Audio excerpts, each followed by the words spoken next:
Hi, welcome to the channel. My name's Corinne Brad, and today I want to show you a very simple method of making some fabric bowls. So they are perfect if you've just got your hot soup out the microwave and you're not sitting at a table, you're lounging on the sofa. It's just enough to stop the heat from the bowl getting through to your hand. Now these bowls, or the pattern for these bowls, fits an average noodle bowl. If it's smaller than average, I mean this one was a little bit too big. So in order to not get your tomato soup all over there, you can just roll the edge of it down. Or the other thing is, you can convert these bowls into a hanging rack. Now obviously you can't put a plant in there, but if you've got workspace and you just need something by the side of you, reels of thread, use it as a fruit bowl as long as your fruit doesn't go rotten.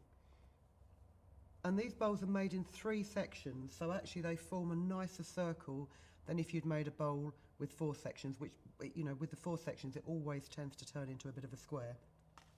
So we will start. I have a pattern for you. It will be available to download in the description. If you just click the show more, there'll be a link. And it is quite simply a third of a circle with a piece cut out the bottom. I'm not really explaining this very well. You can see what shape the pattern is.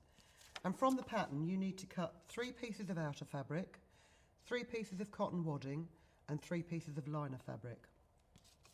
If you take your outer fabric and you place it face up onto your wadding, and then very simply run a zigzag stitch all around the edge to make sure your wadding doesn't shift.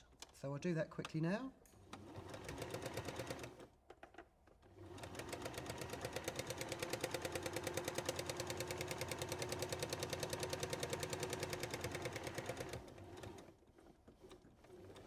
Oh.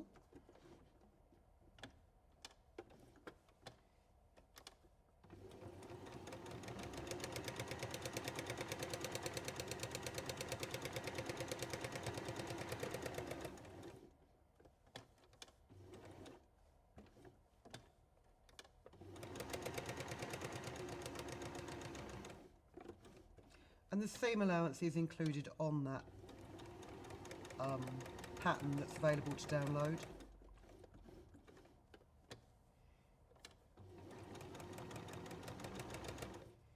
And if you need a bigger bowl, it's very simple to just literally enlarge the pattern to make it wider, but then you can always just cut the top down a bit so it's not so high.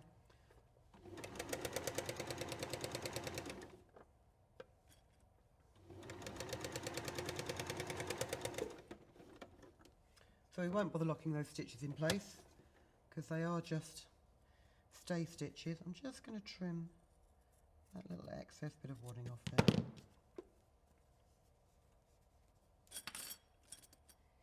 So do that with all 3 of your outers and all 3 of your pieces of wadding. Turn your machine back to a straight stitch before you forget, and simply fold it in half right sides together and sew from the bottom point to a third of the way up the inside of the bowl to create that dart.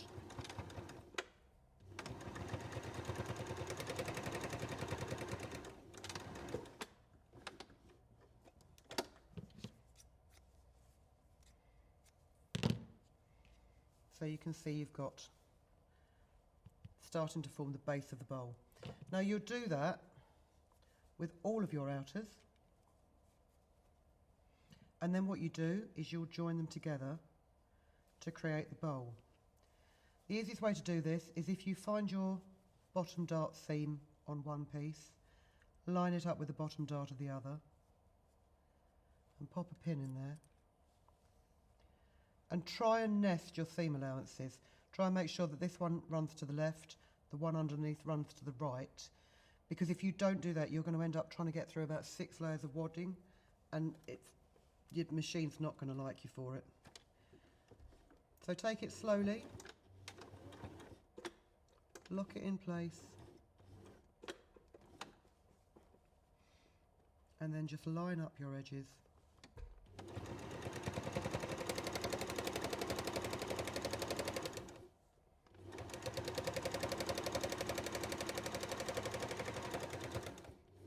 run up that seam.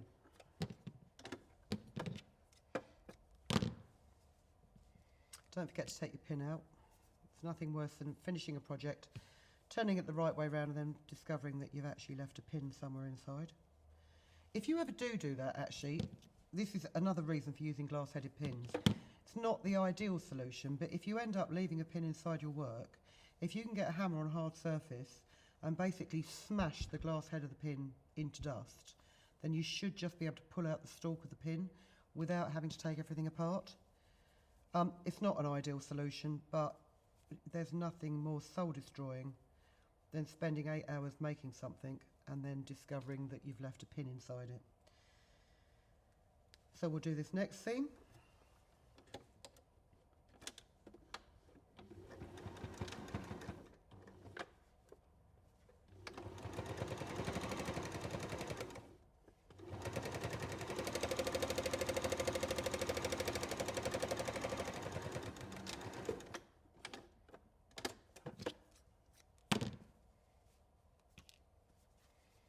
And then the final seam.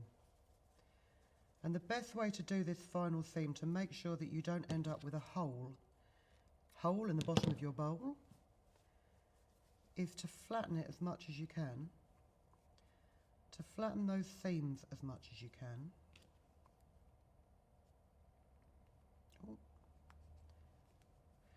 And then instead of running from the centre out like we did on all the others, start from the top and work in.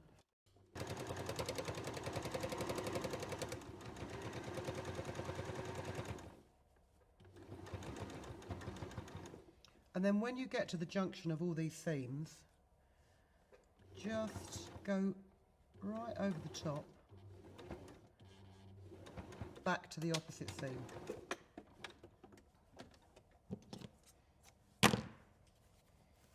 So you have no hole in the bottom of your bowl.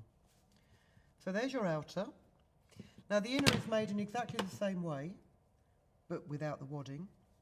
It's sewn together in the same way until you come to the last seam,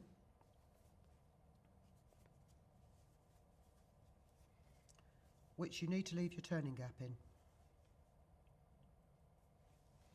So we'll start from the top again to make sure there's no hole in the bottom.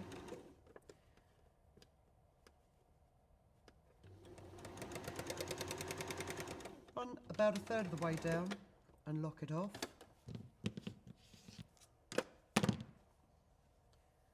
Just match up your fabric again. And because you need to get all of this wadding through the hole, I would leave yourself about 5 or 6 centimetres, sort of like 2.5 inches.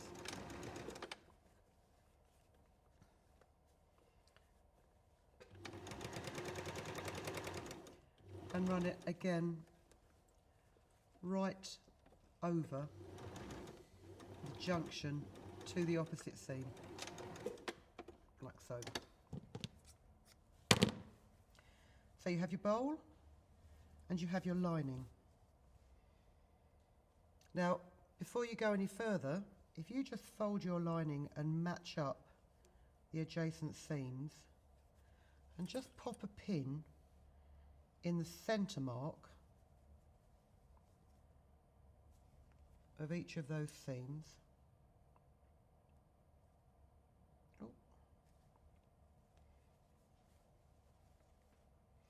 And this is really another trick, just to cut down the bulk of those seams as you're sewing these things together. So your lining will go inside the bowl. Because we're going to be sewing it on the inside and we're going to be turning it the right way out, you need to put your bowl inside your lining with the fabrics right sides together, and where you've got these centre marks, just line them up against the seam and pin it securely.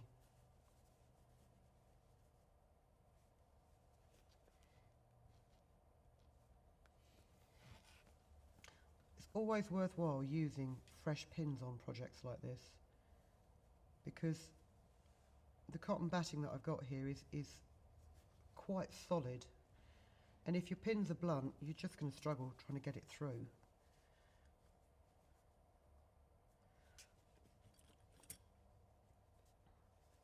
pin the rest of the fabric, matching up the top edge of this bowl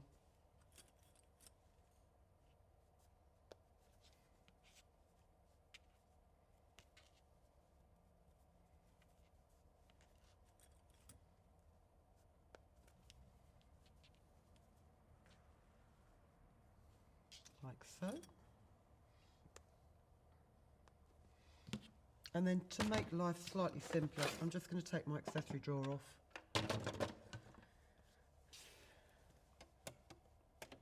and then run all the way around the top. Now I've just noticed that I've said the seam allowance was included on that pattern, and I've just realised that was another project that I was thinking of. The seam allowance isn't included on this pattern. So when you cut your pieces of fabric out, you need to add 5mm or 1/4 inch to each piece. It's not the end of the world if you've started cutting it out before you've actually heard me saying this. It just means you'll make a slightly smaller bowl.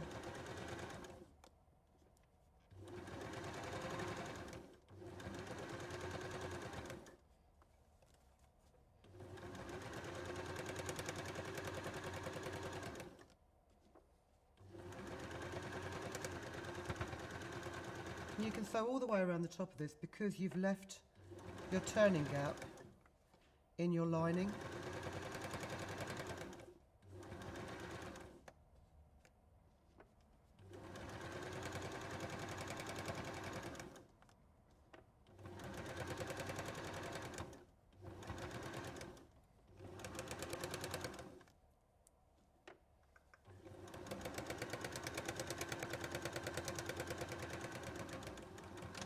Right back to the beginning.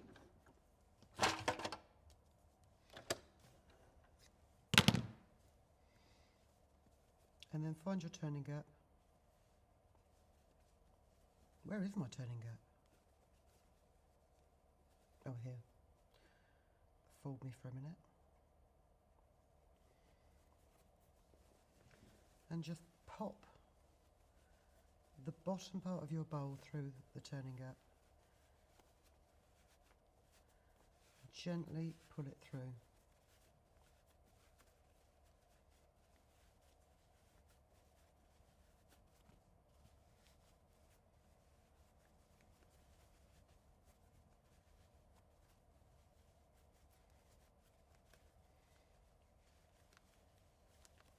Like so. Try not to force it, try not to split that gap as you do it. Give it a shake. And then for a neater finish, what you would do is you would turn in these raw edges of the turning gap. I'm saying turning an awful lot here. But just for speed, I'm just going to top stitch this.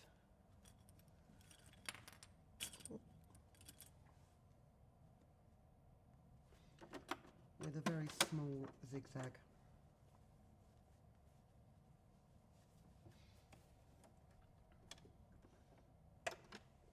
Lost my pedal.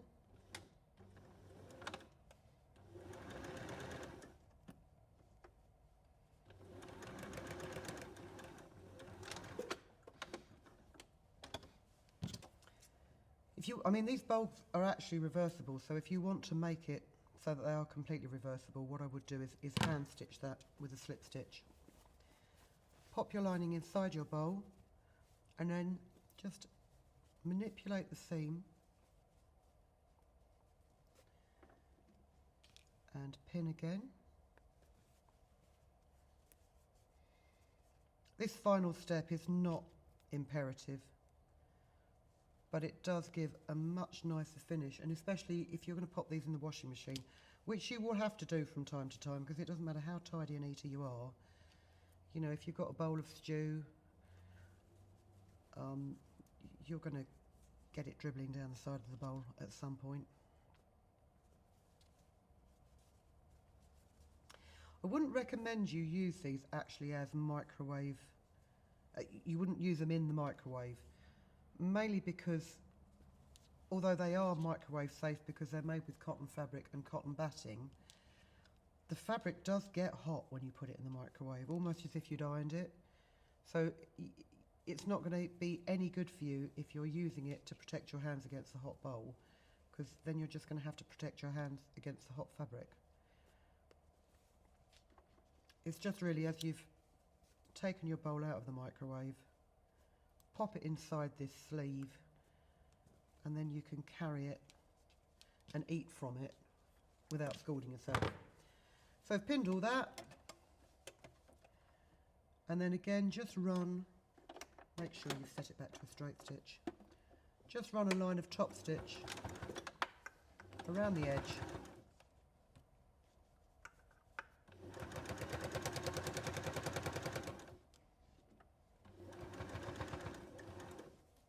and when you get to this seam, again, it's one of those things, you are just going to have to ease your foot over that seam.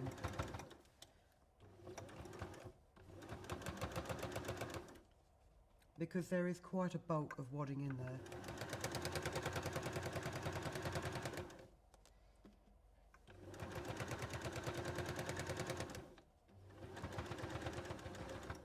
Oh, that was not so bad.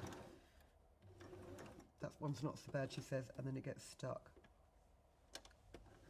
You can lessen the bulk. If you've got a pair of small scissors, you can cut away the excess of the wadding. I'm always a bit wary of doing something like that because I'm always wary that I'm going to actually cut the fabric itself and it's going to split apart from the seam.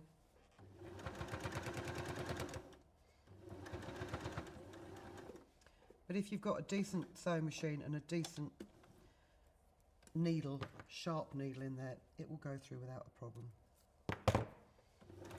Last little bit.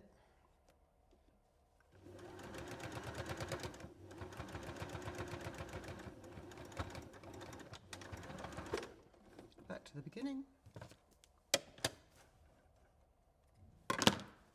And there you go. Another bowl cosy for your soup or your stew, or even if you've got a bowl of ice cream and you want to protect your hands from getting too cold. It's a perfect little project. So I hope you enjoyed that. I hope that it's given you an idea, perhaps for Christmas or birthday gifts, or you know, if you've got students going to university and you know that they're just going to be sitting there eating bowls of soup. It's a great way to keep the soup warm and keep your hands cool. Hope you like that. We hope we'll see you again very, very soon. But until then, thank you very much for watching. If you've been inspired to create, please share your makes with us in the comments section below. And if you've enjoyed videos by the Crafts channel, hit the like button. Want to see more of us? Then click subscribe. See you next time.